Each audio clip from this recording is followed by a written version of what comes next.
Bwana nchi ya ugenini, maana walitaka sisi mateka tuwaburudishe. Ee Bwana tusamehe, tusikie waja wako, uikumbuke tena Yerusalemu. Tutaimbaje wimbo wa Bwana nchi ya ugenini, maana wale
Niwakaribisha nyote kwa karibu.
njozi hii ambayo Yohana anaitazama ama Yohana anaonyeshwa, anamuona malaika ambaye tunaambiwa huyu malaika malaika mkuu, a mighty angel, ambaye ameshuka. Tunaambiwa kwamba amevikwa mawingu na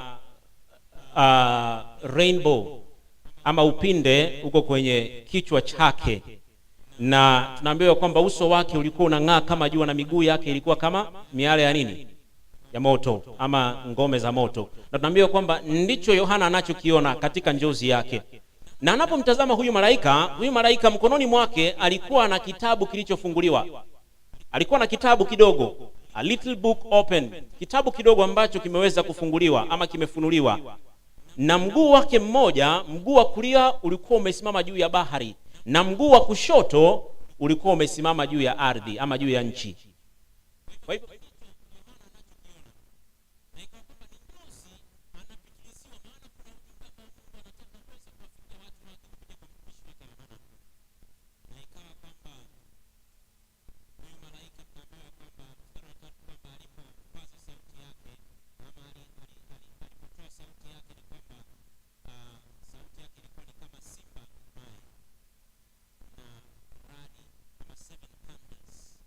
uttered their voices, na ikawa kwamba ndiyo kitu ambacho Yohana anakiona pale.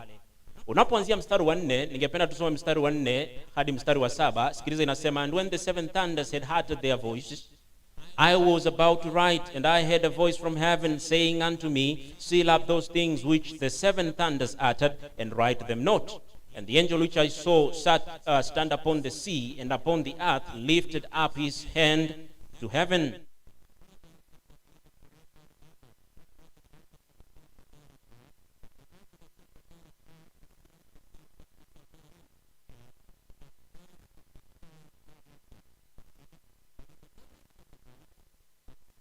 Angel, when he shall begin to sound, the mystery of God should be finished, and he hath declared to his servant the prophet. Ya kwamba kuna siri ambayo Mungu anafunua, ambayo tunaambiwa kwamba the mystery, kuna mystery ambayo tutaweza kuelewa, ya kwamba kuna mambo ambayo Mungu anamfunulia huyu Yohana, anataka aweze kuelewa. Maana mimi na wewe kama Waadventista wa Sabato, tutakapolielewa hili, ndio tutaweza kujua ni aswa kitu kipi tunachostahili kukifanya, na aswa katika department hii ya communication ni kitu kipi aswa tunachostahili kukifanya, ili tuweze kuifikia ulimwengu na kuandaa watu kwa ajili ya kuja kwake Yesu Kristo mara ya pili. Na tunaambiwa ya kwamba, ama ningependa muweze kufahamu ya kwamba, kwa sababu hatuna muda kimuktasari, ni kwamba kile kinachotukia hapa ama kile kinachonukuliwa katika kitabu hiki cha Yohana 10 ni mambo ambayo yanatolewa unabii wa mambo yatakayotokea katika kuzaliwa kwa the Great Advent Movement, na ambayo itaingia katika nyakati ambayo ilikuwa inafahamika kama the Great Disappointment, na katika baada ya hayo ndio izaliwe tena kanisa hili ambaye tupo sasa, ambayo ni the Seventh Day Adventist Movement. Na ndio maana tunastahili kuweza kulielewa jambo hili. Tunapomtazama, unamuona huyu ni Yesu Kristo ambaye amesimama hapa, huyu ambaye tunaambiwa kwamba ni malaika, a mighty angel. Sina muda wa kuweza ku break down, lakini unapoingia katika kitabu cha Danieli unamuona yeye pale pia. Malaika huyu mkuu ambaye tunaambiwa kwamba amevikwa mawingu na kichwani mwake ana upinde ama rainbow, na kisha uso wake ulikuwa unang'aa kama jua, na miguu yake alikuwa na the pillars of fire, ama ilikuwa inakaa kama pillars of fire. Ni Yesu Kristo anayezungumziwa, si mwingine, na yeye ndiye anaitwa the Archangel ama Mikaeli.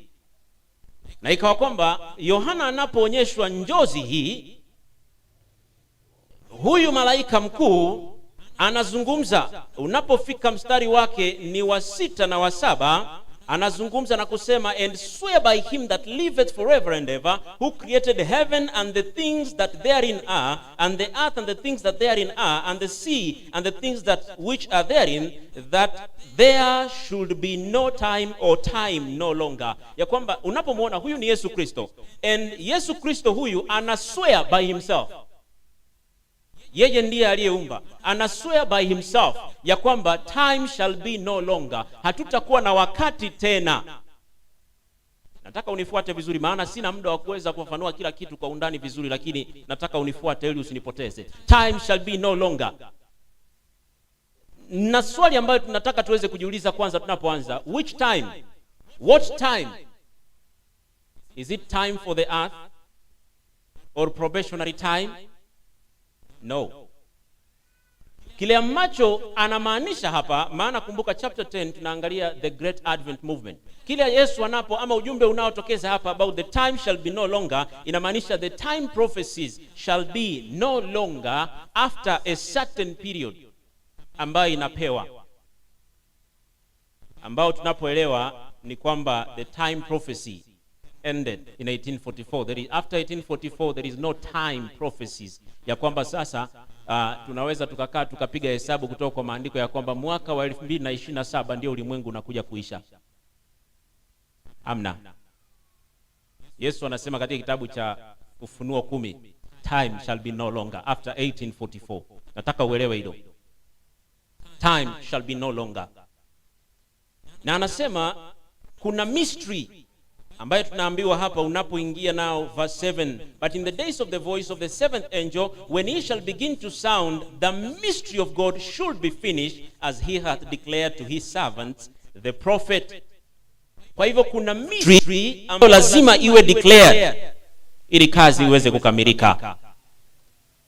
Na the part of these wonderful time prophecies of Daniel, ama the time prophecies ambaye ni tunaipata inaisha October 22nd 1844, inatupeleka mpaka katika kitabu cha Danieli. Huko ndiko tutakakoingia, alafu tuunganishe mambo haya tuweze kuelewa ni kwa nini Mwadventista msabato, ni kwa nini department zote tulizo nazo katika kanisa, ni kwa nini ujumbe wa afya, ni kwa nini kila kitu ambacho tumepewa na Mwenyezi Mungu, ni kwa nini, why, ndio tutaweza kuelewa. Nataka uweze kunisikiliza kwa makini.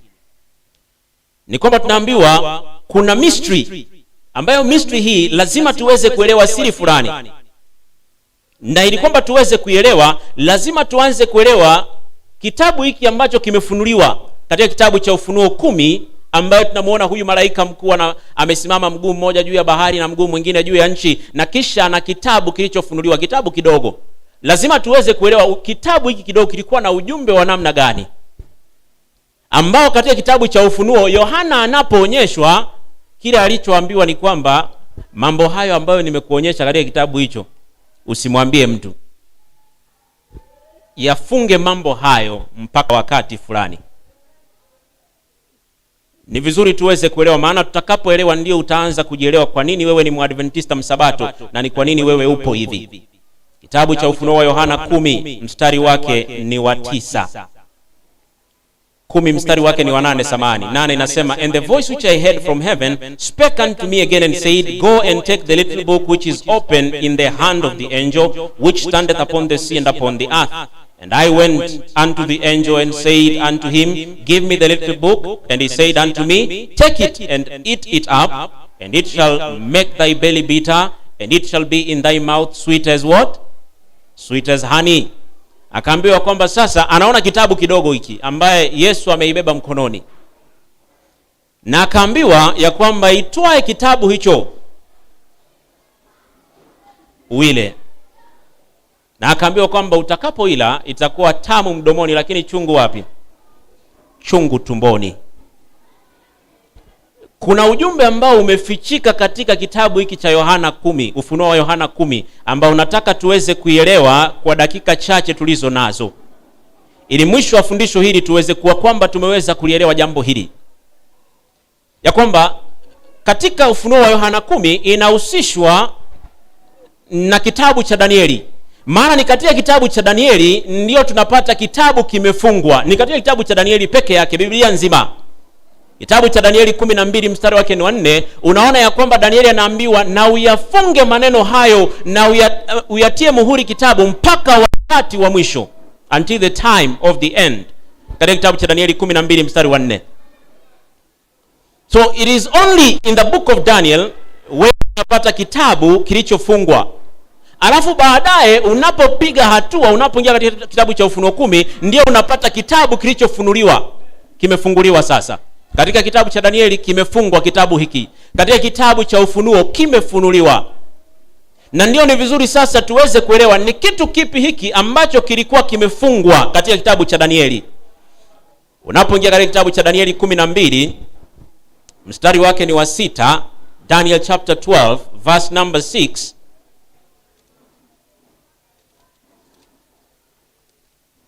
Daniel chapter 12 verse number 6.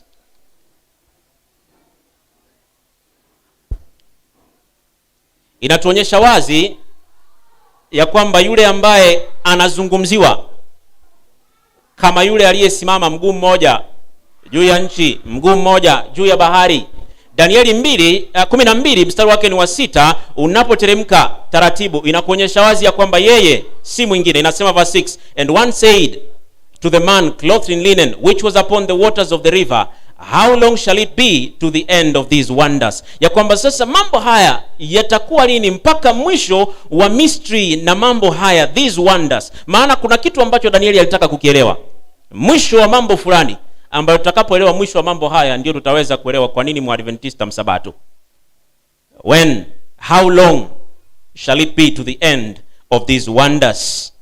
Na ndipo mstari wa 7 inasema, and I heard the man clothed in linen which was upon the waters of the river, when he held up his right hand and his left hand upon heaven, and swear by him that liveth forever, that it shall be for a time and times and half and an half, and when he shall have accomplished to scatter the powers of the holy people, all these things shall be finished. Time, times, and half a time. In prophecy, understanding, a time is a year, times 2 years, half a time is a half a year. So anaambiwa kwamba these when you break down the biblical prophecy symbols, time is 1 year, half a time is a half a year, times 2 years. So this gives us 3.5 years. 3.5 years, when you break down the symbols of the Bible prophecy, it gives us 1,260 days, which is equal to 1,260 what? Years. I don't have time to break everything down, so just bear with me, because this is not the focus of my message. I have a focus where I'm heading to. So just follow, hang on, and follow me closely. And so after, there is a prophecy now that is being mentioned here. After the 1260 years, then there is something that was to happen that will bring now an understanding to why. This is the question that we want to understand, to why. And so there is a prophecy of 1260 years. When did 1260 years begin? 538 AD. To what year? 538 BC, sorry. To what year?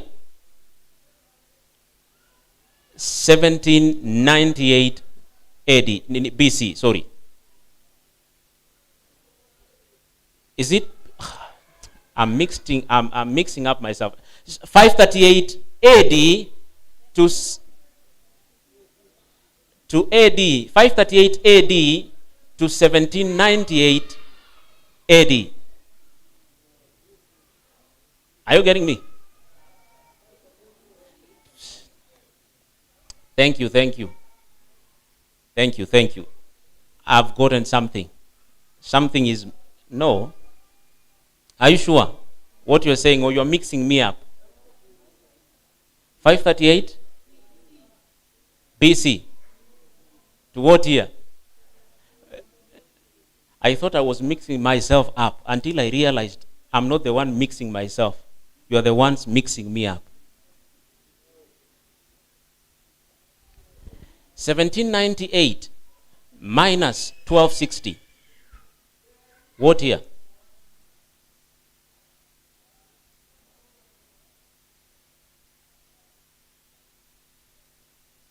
$538 AD. So your BC inatoka wapi? BC is before Christ.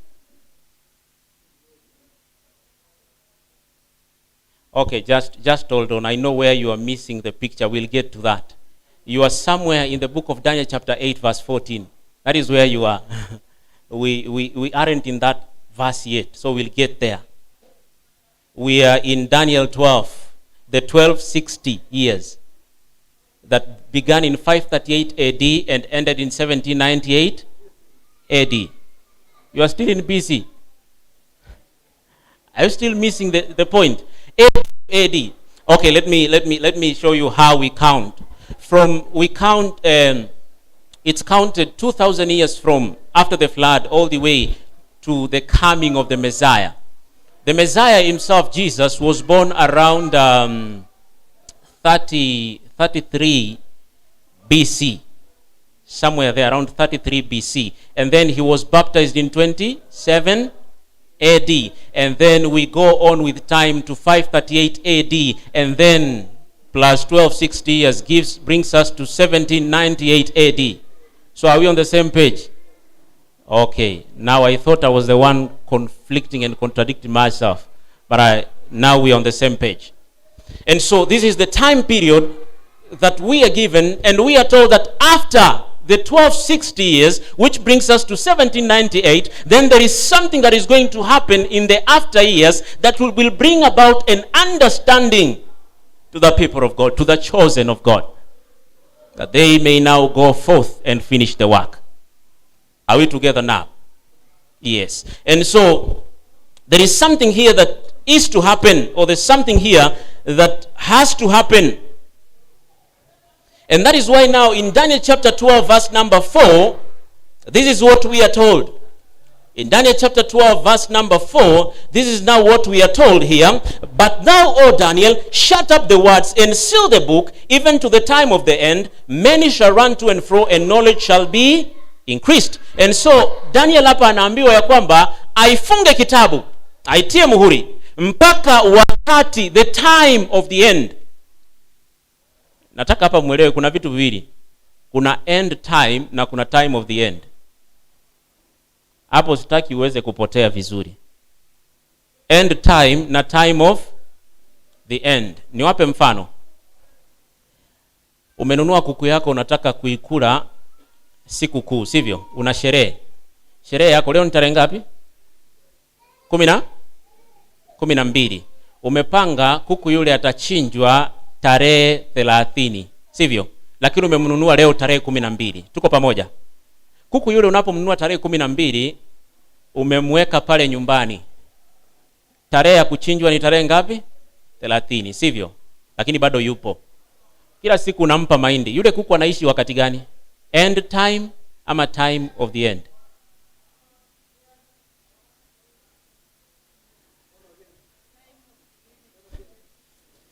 Yule kuku umemnunua, sivyo?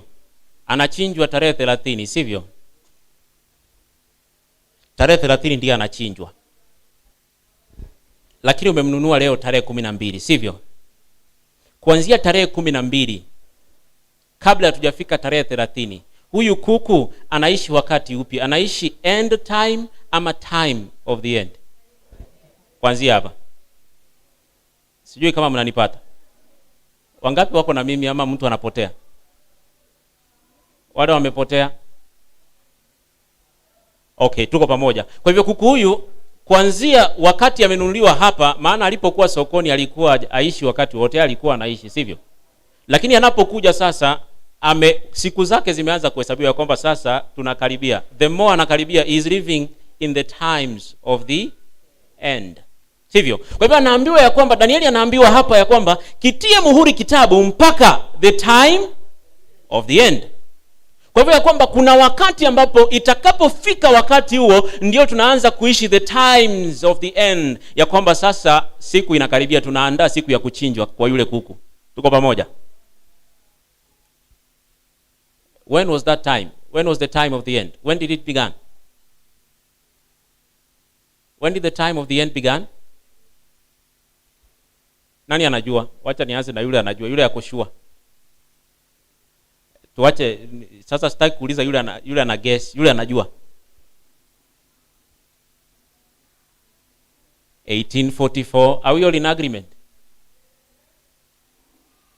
Uliniambia wanakuanga hivi. Oh, ni sawa, mimi nawazoea. Wale wana doubt, confused, niwasaidie. When did it begin? When you study the time prophecies, when did the time of the end begin? 1798. It is in 1798 that is when now the time of the end began and knowledge increased and men began running to and fro. Ni time tuko naye kidogo ya kuweza ku break down, but I want you to follow me. And so anaambiwa kwamba it is until after 1798 huko ndio sasa kitabu hiki kinaweza kikafunuliwa. Ndio watu wataanza kupewa kuelewa sasa siri zilizomo humu ndani. Kwa hivyo Danieli anaambiwa kwa wakati wako usisumbuke, wewe itie muhuri, ifunge, maana kwa wakati wako haikuhusu. Inahusu wale watu watakaoishi time of the end. Tunaelewana sasa? Tuko pamoja. Kwa hivyo anaambiwa kwamba itie muhuri, ifunike, ifunge kwanza mpaka wakati ule. Wakati upi? The time of the end. Na ndio unapoingia katika kitabu cha Ufunuo wa Yohana 10 mstari wake ni wa 3 hadi wa 4. Pia Yohana anapofunuliwa kuna siri kubwa ambayo Mungu alitaka kwanza itukie ili watu wafundishwe somo fulani. Tutaweza kuelewa kwa dakika chache. Yohana anapofunuliwa njozi anaambiwa nawe pia usiandike. Hii nimekuambia wewe umeelewa, lakini usiwaandikie. Anaambiwa write them not, which means something was said in which it will not be well for the church to know. Kanisa ya wakati huo, something was said in which it was not well for them to know. Na ndio maana Yohana anaambiwa fanya nini? Usiandike, don't write.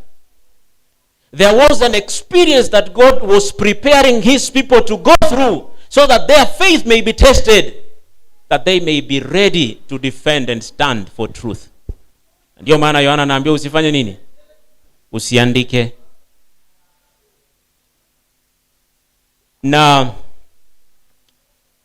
ndipo baada ya times ama baada ya nyakati kuweza kusonga, baada ya 1798, baada ya kanisa, nataka unisikilize maana nakupatia kimkutasari tu kidogo. Baada ya kanisa kuingia jangwani during the dark age period na kuteswa kule, Wakristo wakauawa na kuangamizwa kwa sababu ya imani ya Yesu Kristo. Wakiwa kule jangwani, kanisa la Mwenyezi Mungu likawa karibu linaangamia, lipotee kabisa, liishe.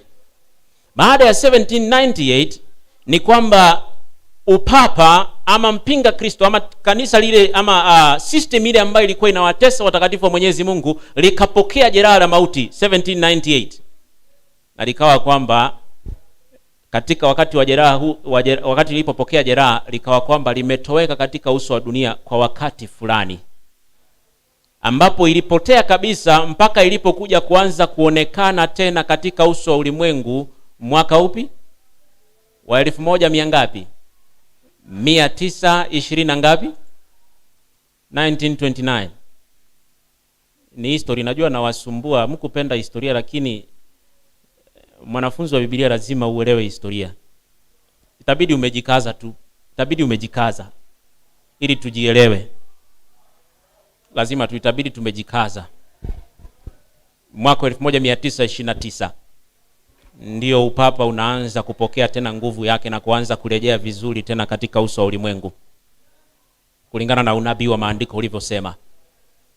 Na ikawa kwamba wanaambiwa sasa baada ya 1798 ndio watu wataanza kupata understanding, knowledge.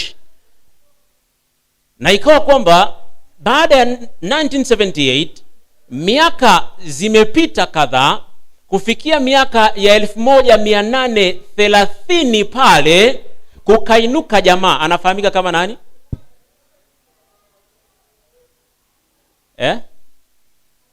Hivi vitu yote ninawaambia hapa ni mgeni, strange.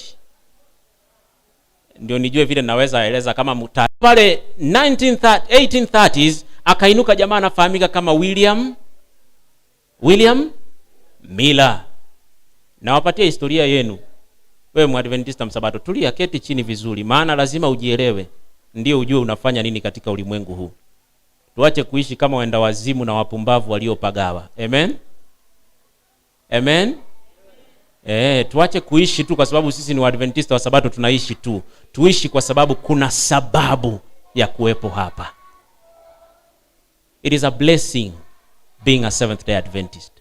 Baba yangu ananiambia mara nyingi na nilikuja nikaelewa baada ya mimi pia kujielewa. Alikuwa anapenda kusema Ikiwa leo nitaacha kanisa la Waadventista wa Sabato, ni heri niwe mchawi ama mganga wa kienyeji, ningoje kufa.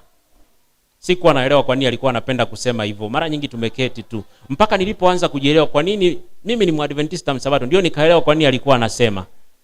Ni kwa sababu kanisa hili sio kanisa tu ambalo limekuja tu hivi kwa kibahati kwamba mtu aliamka akafikiria.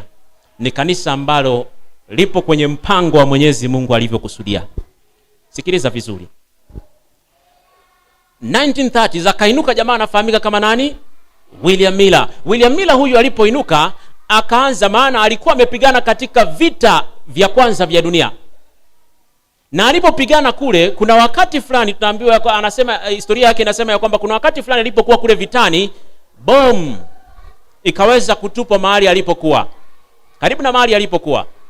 Lakini kile kilichotukia ni kwamba wale waliokuwa karibu naye waliangamia kwa mlipuko ule, lakini yeye akabaki, akasalia.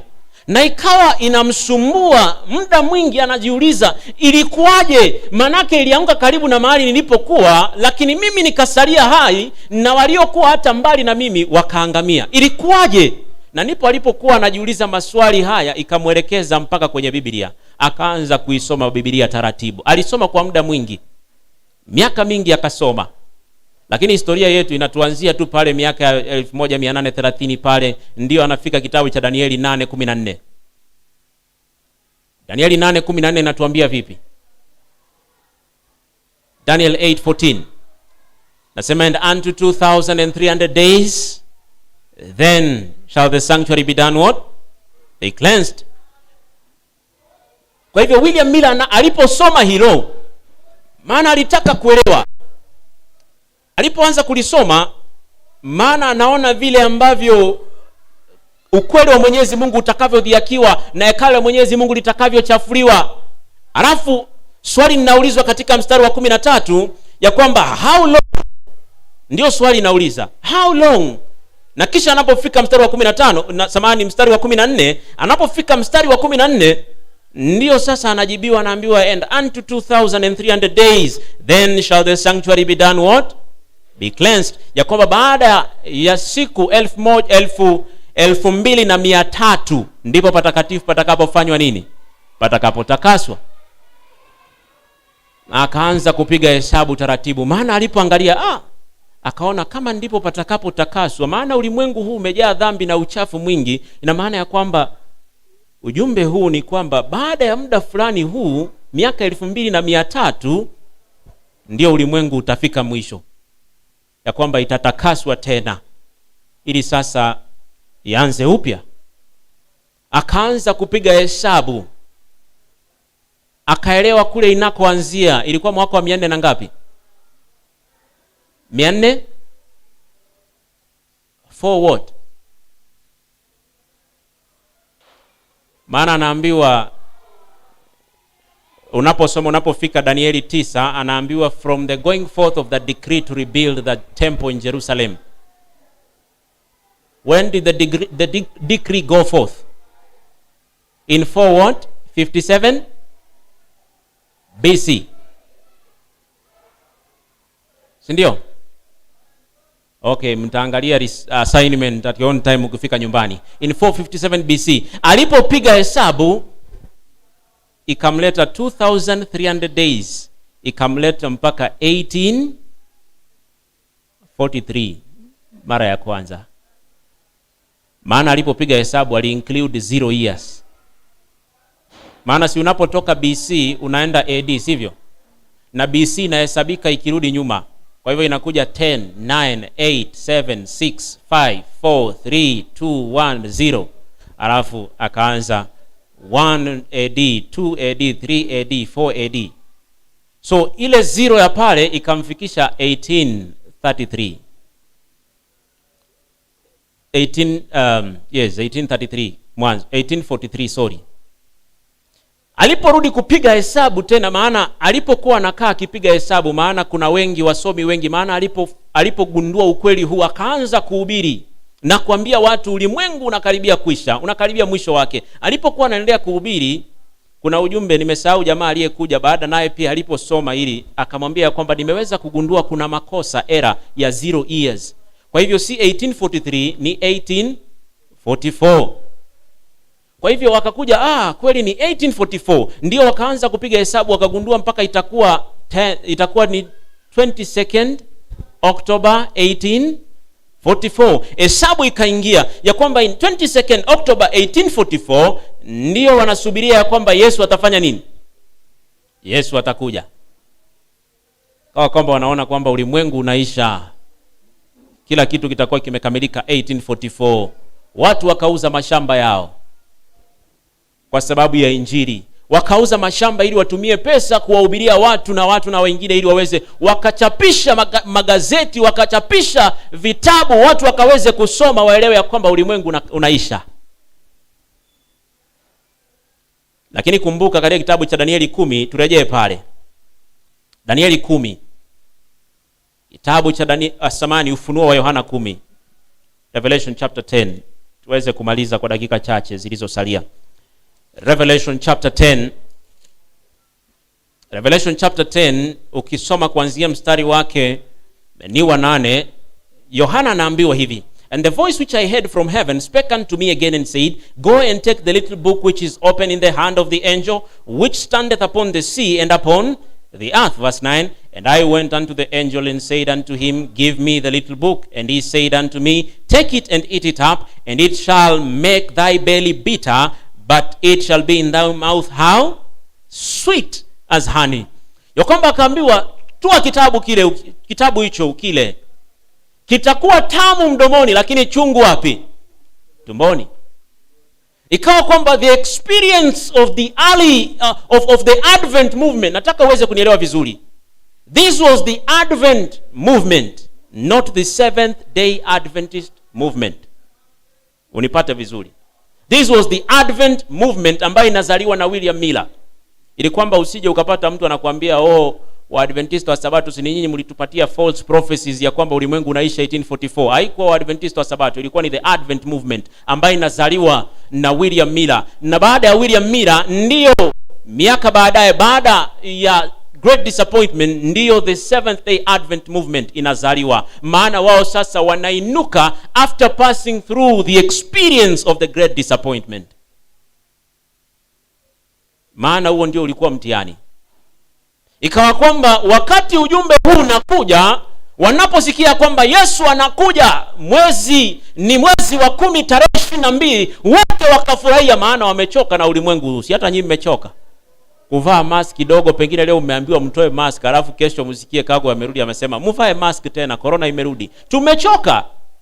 Ikawa kwamba walikuwa wamechoka wote, wanataka tu wamuone Yesu anarudi. Wakasikia kwamba ujumbe ukawa mtamu, ya kwamba tumekuwa tukiimba tuenenda Zayuni, mji mzuri Zayuni, na sasa hakika Zayuni ndio hii tunaiona, ya kwamba nyumbani tunafanya nini? Tunakwenda. Wakauza mali yao, waliokuwa shuleni wakaacha masomo, ya kwamba sasa sisi tunamtazamia Yesu anapokuja. Ikawa kwamba ujumbe mdomoni ulikuwa ni mtamu, lakini ulikuwa hujafika tumboni bado. Maana kwenye kinywa ilikuwa ni ujumbe mtamu kweli kweli, ya kwamba Yesu anakuja na siku tumeshaijua. Kwa hivyo sisi kazi yetu ni kujiandaa tu, ili anapokuja tupate tupo tayari twende nyumbani. Wakafanya maandalizi ya kila namna, wakahubiri ujumbe, ulimwengu mzima ukaamshwa kwa uamsho ulio mkuu.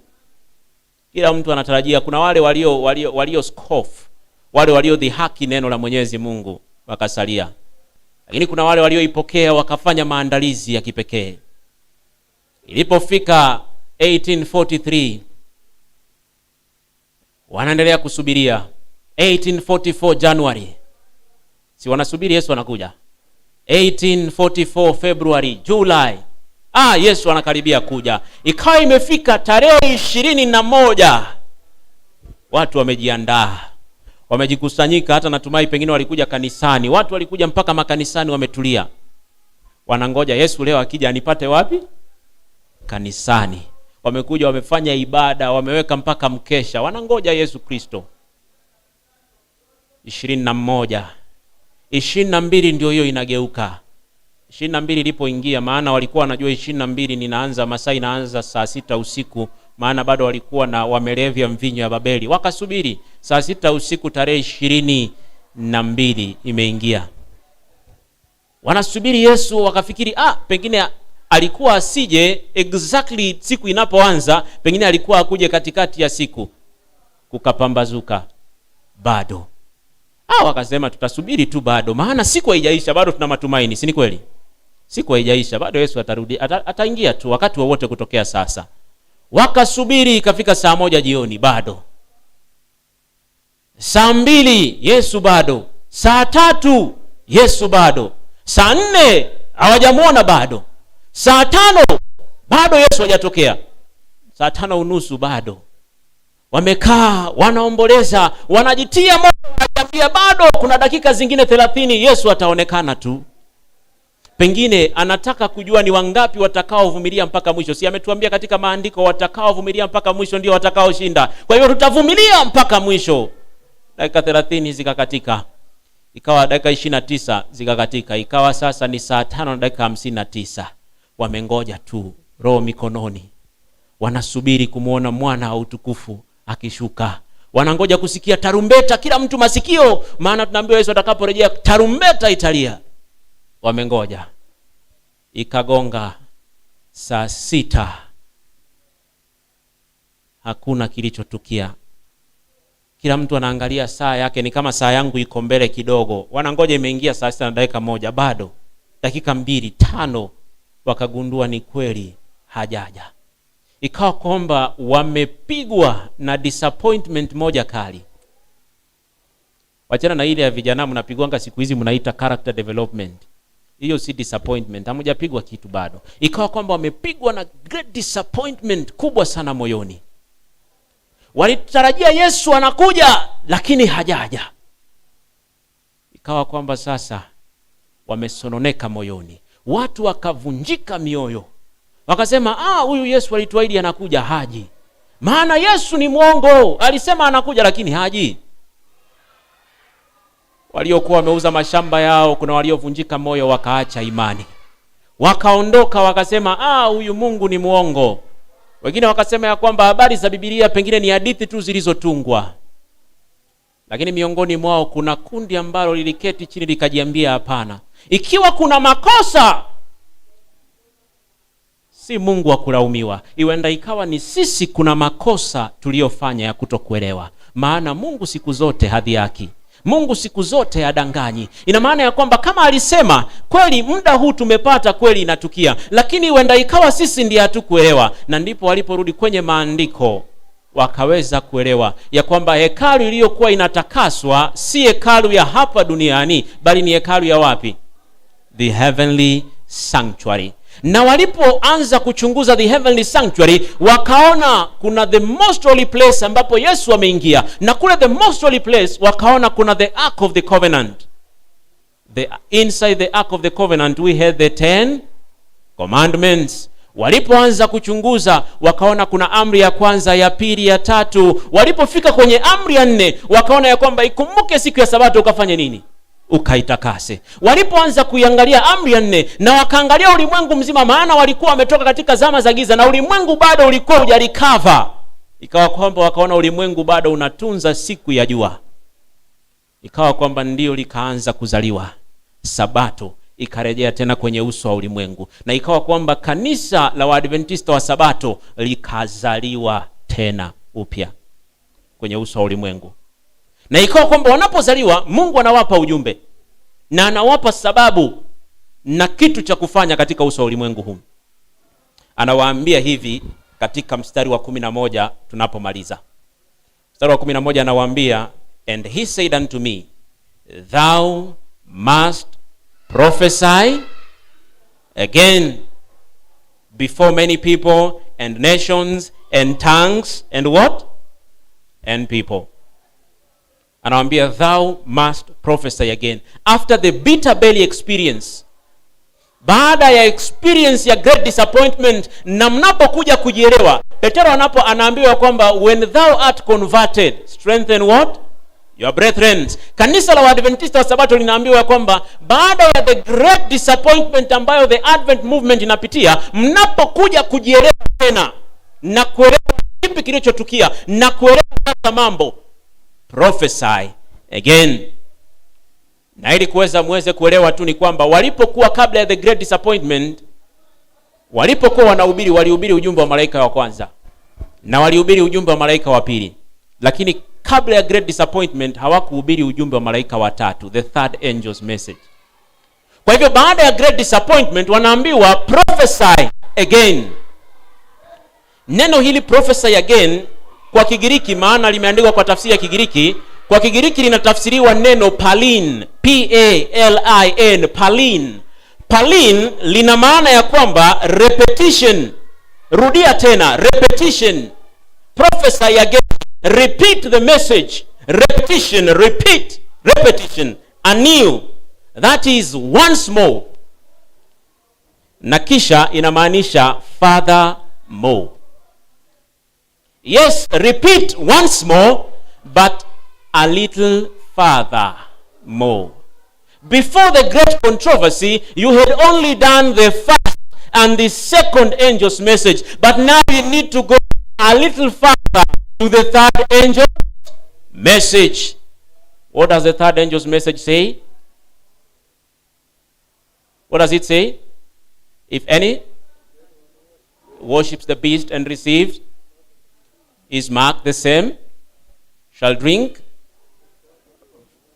which is poured out without mixture into the cup of his indignation. Sivyo? And the same shall be tormented before the holy angels day and night, and they shall have no peace. And so wanaambiwa kwamba prophesy again, not just again, but go also a little further, ili tuweze kuelewana. What does the word prophesy means? Are we all prophets? Are we all prophets? Then why are we called to prophesy again? Is that what it means? To give interpretation, to prophesy future. Is that what it means? To prophesy simply means to proclaim. So they are being told, proclaim again and furthermore.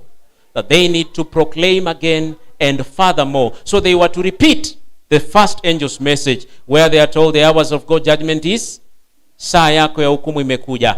The second angel's message, Babylon is fallen, is fallen. The third angel's message, if anyone worships the beast, then they will receive the wrath of God. And then finally it says, here is the patience of the saints. Here are they that keep the commandments of God and have the faith of who? The faith of Jesus.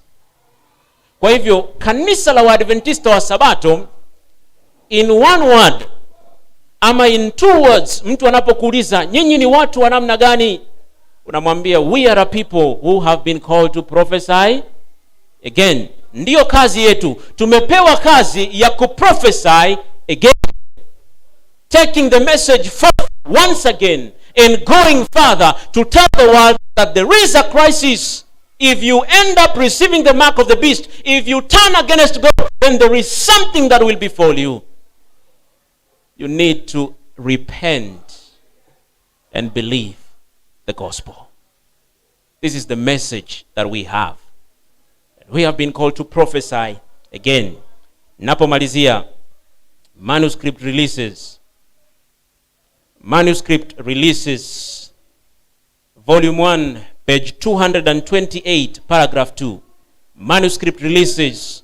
Volume 1, page 228, paragraph 2. Inasema, God's purpose in giving the third angel's message to the world is to prepare a people to stand true to him during the investigative judgment. This is the purpose for which we establish and maintain our publishing houses, our schools, our sanitariums, hygienic restaurants, treatment rooms, and food factories. This is our purpose in carrying forward every line of work in the course. God is saying his purpose in giving us the third angel's message is to prepare a people to stand. And this is the message that has to go forth in every course, in every department of Seventh-day Adventist, in every aspect that we have as Seventh-day Adventist. We are to take forth the message to prepare a people to stand true to God during the investigative judgment without an intercessor. This is yours and my work. And that is why we also have the communication department. And this is one of the departments that holds the church. All other departments depend upon the communication. It is ndio department ambayo tunahitaji katika kanisa sana. Yes, right now, what I have shared with you, hatuwezi tukaipeleka nje. Niamke sasa niende nao nje kwa wakati, kila mtu hawezi akanipata. But we need the communication department, because now they can live stream. Saizi wanaweza wakaweka loudspeaker so that our neighbors can hear the message. And this is the reason why we are called as Seventh-day Adventists. We are to proclaim to the world through all means possible, whatever means that God has given us. When you look at the life of Jesus, he was, I can call him an opportunist. Any opportunity that presented itself, he could use that opportunity to present the everlasting gospel to the world. We have these equipments. I thank God because you are one of the churches ambaye nimeingia and they are somehow wana live stream. I don't know kama ni yenu, lakini hii ni kidogo. Mnastahili muleta hata ingine kubwa kidogo. You need something powerful for the gospel. These messages that you are hearing today, you need to revisit and rehear them once again. If we don't have such equipments, tutasikiliza lini? Maybe right now there is something nimepitia kwa haraka ambayo huwezi ukaipata sasa mpaka uende usikilize tena. And when we have such equipments, inasaidia ili kwamba tufanye nini? We can go and revisit and listen. That is why wana record, mnaweka online. Ama mna record tu hapa alafu mnatumiaga washiriki kila mtu WhatsApp. Mnaweka YouTube? Okay. That is a good platform. Thank you for your wenye walikuja na hiyo wisdom, Mungu awabariki. It's a wonderful idea. We need to reach the world in every platform. You can cut across all the platform, YouTube, Facebook, Twitter, kama inawezekana, weka kila kitu, so that the world may hear of what we have been called to proclaim again. I hope the message is clear. Kama umenielewa, si usimame tuombe. Kama umenielewa, sikiliza vizuri. Kama umenielewa, kama hujanielewa keti. Lakini kama umenielewa, wewe simama tuombe. Asante. Nilikuwa nataka tu nijue ni wangapi tulikuwa na wao na ni wangapi hatukuwa na wao hapa, lakini nimeona tulikuwa sote. Asanteni. Mungu aweze kuwabariki. Maneno yangu ya mwisho kwenu,